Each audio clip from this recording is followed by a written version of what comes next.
Hello ছাত্ৰছাত্ৰীসকল, আজি আমি সমাধান কৰিম এক্সাৰসাইজ 8.3 কোশ্চেন নাম্বাৰ 3। আমি কি কৈছো কোশ্চেনটো এটো ভালকৈ চাম।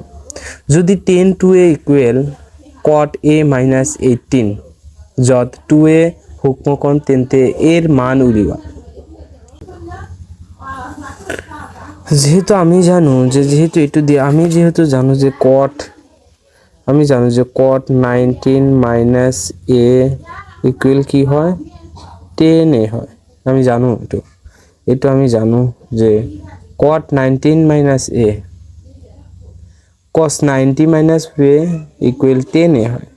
গতিকে আমি সোয়াচন এইটো 10a আৰু এইটো 10 এইটোক a বুলি ধৰিলে তেনেহলে আমাৰ দি আছে কি 10a ইকুৱেল cot a - 18।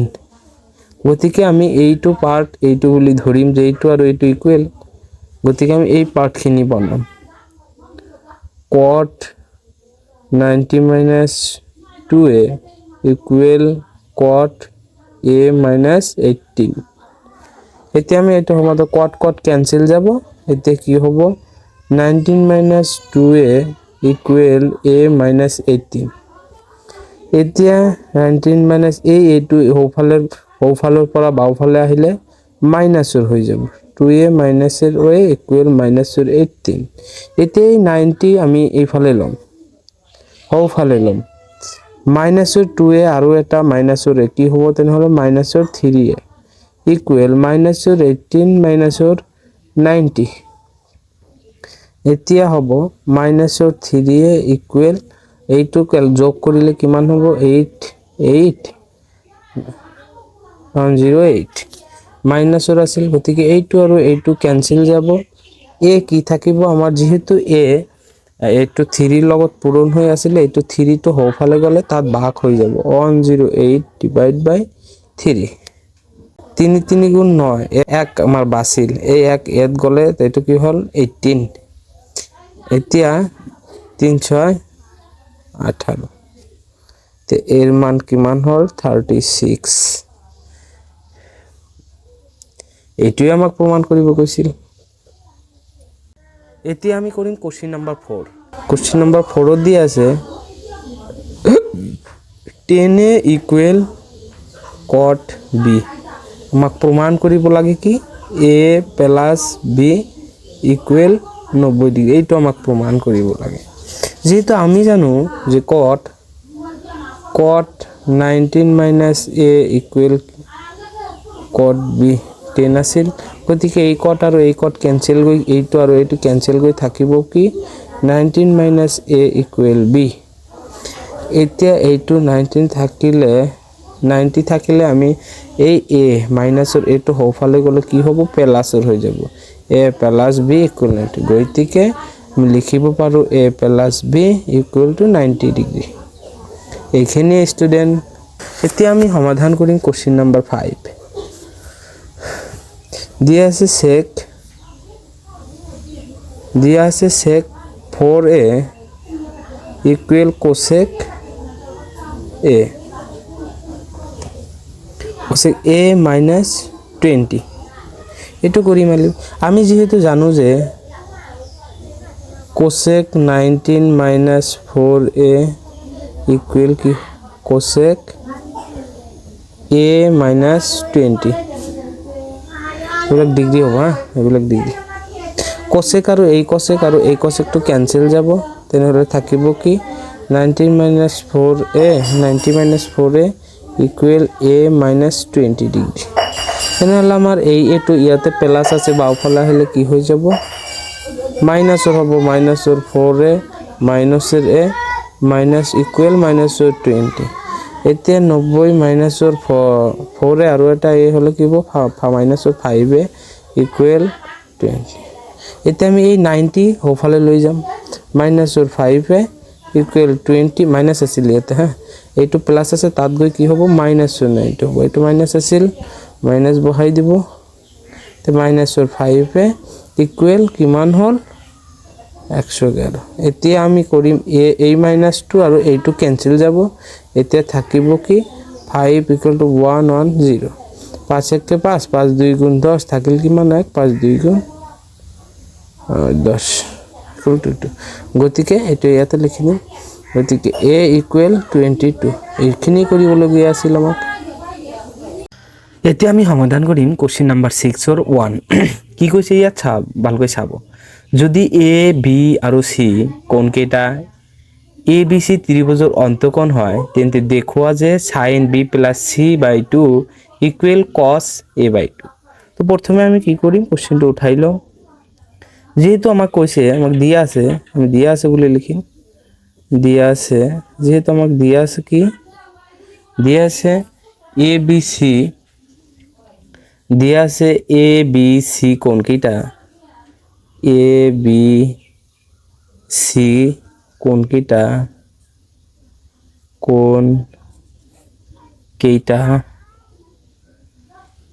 কেইটা ত্রিভুজ ABC এর অন্তকোণ ত্রিভুজ ABC এর অন্তকোণ বলি দিয়ে আছে তো কোন তোমাক দিয়ে আছে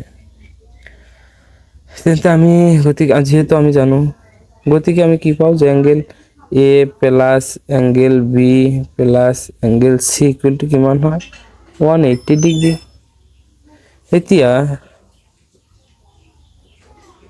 আমি যদি অ্যাঙ্গেল বিলাক এইবিলাক নিলিখি আমি ডাইরেক্ট যেহেতু আমাক কৈছে B প্লাস C গতিকে আমি B আৰু B লিখিম এতিয়া এইটোৰ পৰা যদি B আৰু C আমি ৰাখি দিও B plus C equal 180 minus angle A এটা আমি অ্যাঙ্গেল চিহ্নটো নিদিম আৰু একই কথা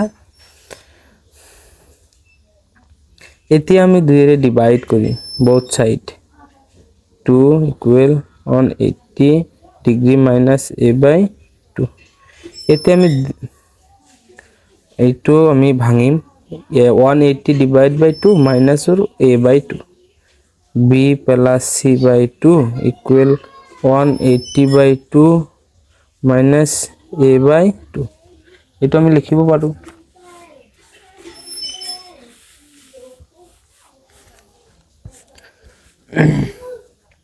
এতিয়া আমি লিখিম b plus c by 2 equal 90 degree minus a by 2 এতে আমি দুই সাইড সাইন রে পূরণ করি ইয়াতেও সাইন লাগাম ইয়াতেও সাইন পূরণ করি sin b plus c divide by 2 equal sin 90 minus a by 2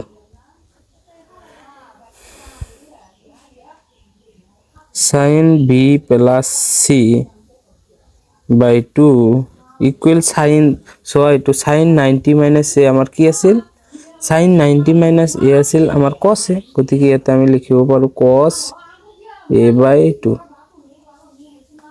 এইখিনি আমাক প্ৰমাণ কৰিবলগীয়া আছিল এতিয়া আমি কৰিম কোশ্চেন নাম্বার 6 এর 2 নাম্বার কোশ্চেনটো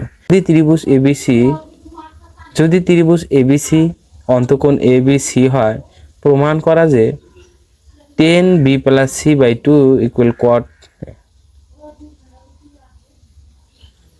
তো আমি করি ত্রিভুজ ABC এর অন্তকোণ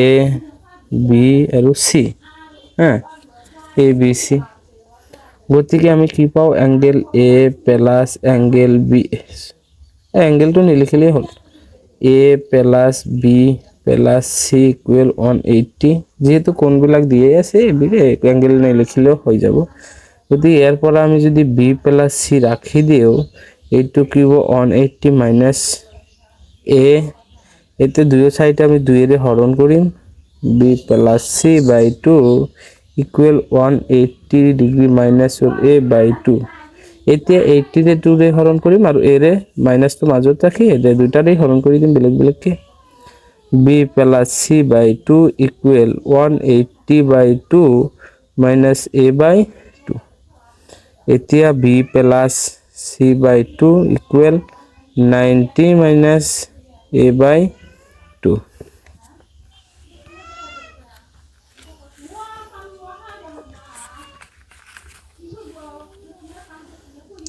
এতে আমি দুই সাইড যেহেতু আমাক কৈছে 10b plus c by 2 equal to cot A by 2 গতিকে আমি দুই সাইডত 10 পূরণ করে দিম 10 পূরণ করে দিম 10v plus c by 2 10v plus c by 2 equal 10 90 minus a by 2 গতিকে এটো ঠিকই রাখিম 10b plus c by 2 equal 10 90 minus a কি আছিল আমার cot a এইখিনি আছিল আমার প্রমাণ কৰিবলগীয়া